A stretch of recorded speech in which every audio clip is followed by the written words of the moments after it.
everyone, and welcome back to another episode of the Digital Den. And today we have Mr. Phillips with us to do the morning rundown of all things SCHS. Good morning, Jency. Mr. Phillips, how are you? I am great. It's a beautiful day. It's been a good week. The weather's been great. Kids are awesome.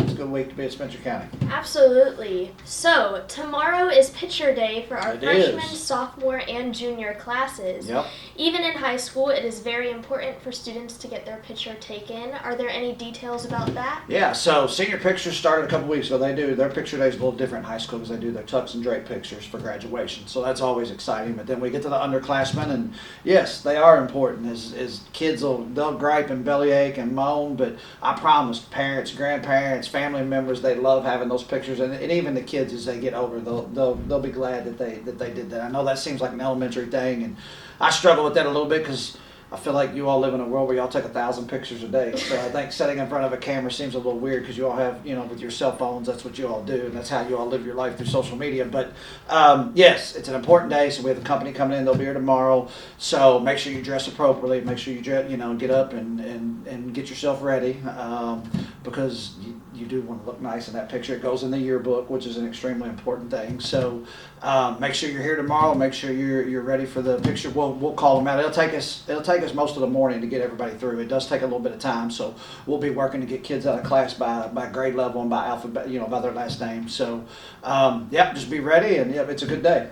Absolutely. So fall sports are in full swing with soccer, volleyball, cross country, golf, and football. Yeah. The football team is back home this Friday night as they take on Henry County. Sure are. It is also the Future Bears night. And why is this event so important for our school? So Future Bears night is a huge night. It's a big night for our community. We bring a lot of our younger kids in. I know we've got our PTSO shop is doing some Future Bears shirts that they're trying to get out to people, and so we want those little kids to know that one day that's going to be you on that field, or you cheering on that sideline, or it just brings the community in. It's a good night for us. It's a great gate night for us. We always make a pretty good decent amount of money that night, which is always good. But it's not about that. It's about getting the community involved. And I almost feel like every night, every football game is Future Bears night because so many of those younger kids attend, and those family members come. So I think it gives them a time. I think a lot of the football teams, younger teams, will run out on the field at halftime and get to do that, and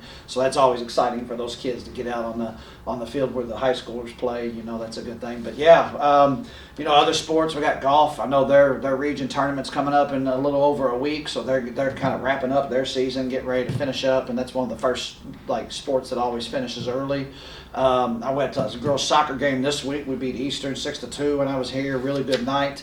The girls played well. I know the volleyball team, they've been on the road the last couple nights. They got 2 wins. I think they were at Fern Creek last night. I forget where they were the night before, but they've kind of been on the road a little bit. But all these sports are running. We got fall baseball practice going on in the afternoons, and you got football. It's what a high school campus should look like in the afternoon. So many things going on. The weather's been cooperative with it, so it's kind of. I love this time of year when I leave out of here at 3:30 or 4 o'clock, and there are still kids everywhere out there participating, and they're there not because of them, it's because of the SC. They want to be a part of the SC. That's that they wear on the front of their jersey. So exciting stuff. Getting here towards postseason and some of this stuff, and we're in good shape. I know coaches are happy. They want their teams to be peaking at the right time. So. Yes, absolutely. And make sure you guys show up and out to the football game this Friday. Do you know the theme? I don't know the theme. Great question. I don't know it off the top of my head. I don't know what it is. And make sure you come to the volleyball game tonight at home against Collins High School. So they're playing for a third night in a row. That's good. Know. So I'll come back to that. Home games are easy to come to. The college fair is also next Tuesday, so Yes. this is a great opportunity for our juniors and seniors. Yep. So make sure you dress in a nicer looking top and some nicer jeans, just to make sure you look very impressive. Yeah, it's a great time. So we do seniors first, and then run the juniors through. I think right now I talked to Ms. Slaughter yesterday. We had 37, I think, colleges coming, and then we do a career fair in the spring, which will be more business oriented. Companies coming in looking for kids to maybe apply. They aren't necessarily looking at the college route, which is 100% okay. That's we want to support that too. We kind of try to divide those up, and those kids will attend both. We'll make sure all seniors go to the college fair, and we'll make sure they all go to the career fair as well. So we just want to give them that opportunity to meet people, talk to colleges, meet businesses later on in the year when we do the career fair. So exciting day. Miss Slaughter puts a lot of work into that, but then our juniors will go through second. We always like to get them involved to start turning those wheels of like thinking about what colleges offer and just kind of getting some of that information. So exciting day. Once again, they show up. It's always good to get colleges in here and to see the good stuff and to meet our great kids. Yes, absolutely.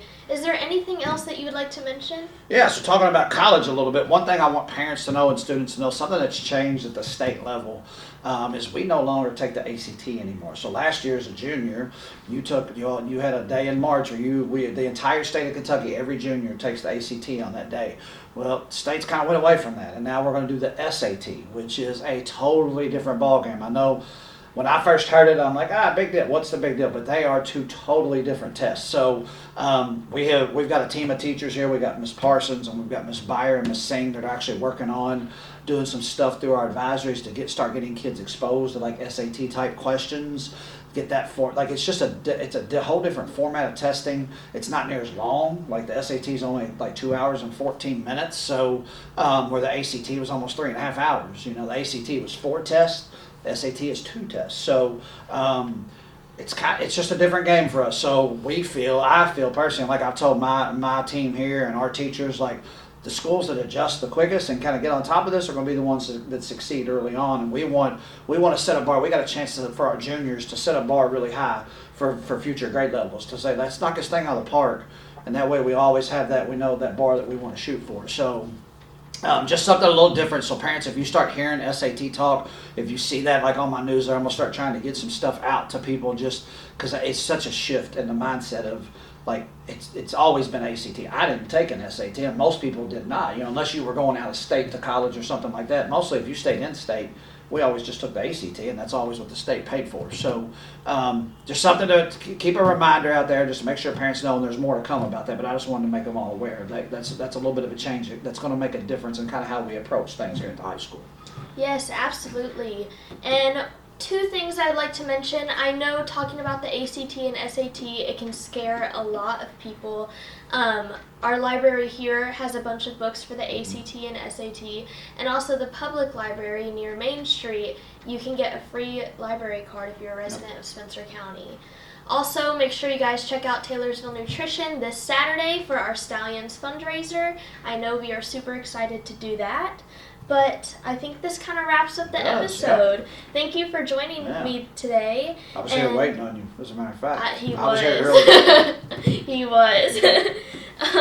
Don't forget to like and subscribe, you guys, and we will see you next week. Have a great week, Bears.